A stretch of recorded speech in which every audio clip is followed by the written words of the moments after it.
Hello दोस्तों, आज हम बात करेंगे आर ड्यूअल कनेक्शन यानी रिवर्स ड्यूअल कनेक्शन के बारे में।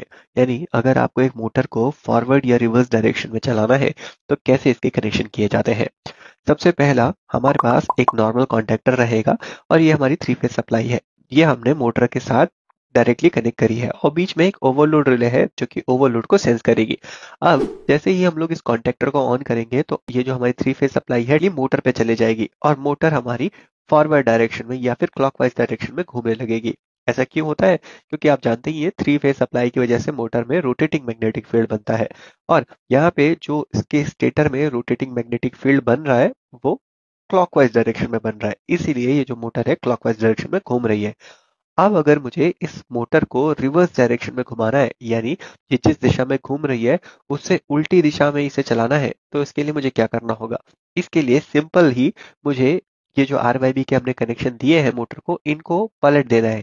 यानी किन्हीं भी दो फेजेस को अगर हम लोग रिवर्स कर दें तो इससे मोटर की जो डायरेक्शन ऑफ रोटेशन है वो रिवर्स हो जाती है। कैसे?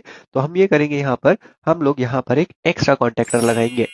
एक दूसरा कॉन्टेक्टर सेम रेटिंग का मैंने इसके साथ कनेक्ट किया, इसको हम लोग रिवर्स कॉन्टेक्टर कह रहे हैं। और यहाँ पर अगर आप एक चीज देखेंगे तो इसके इनपुट कनेक्शन देखिए। यहाँ पर पहला जो आर फेज है वो हमने कॉन्टेक्टर के सेकंड पॉइंट पे कनेक्ट किया है, जबकि वाई फेज मैंने कॉन्टेक्टर के फर्स्ट पॉइंट पे कनेक्ट किया है। बी वाला जो फेज है वो एज इट इज कनेक्ट किया गया है। तो यहाँ पे आर और वाई की पोजीशन को हमने इंटरचेंज किया। फॉरवर्ड कॉन्टेक्टर में आर वाई बी सीक्वेंस था, यहाँ पे जो सीक्वेंस है वो वाई आर बी है।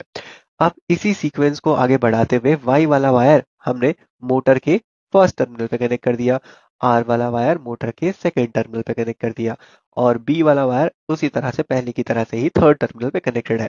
अब जैसे ही हम लोग इस रिवर्स कॉन्टेक्टर को सप्लाई देंगे तो हमारी इलेक्ट्रिसिटी जाएगी हमारे मोटर के टर्मिनल्स पर।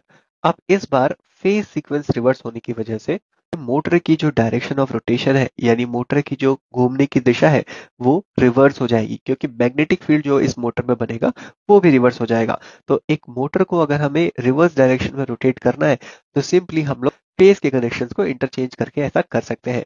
आई होप दोस्तों आपको ये वीडियो पसंद आई होगी। ये वीडियो पसंद आई हो तो वीडियो को लाइक जरूर करें और अपने दोस्तों के साथ शेयर करना ना भूलें।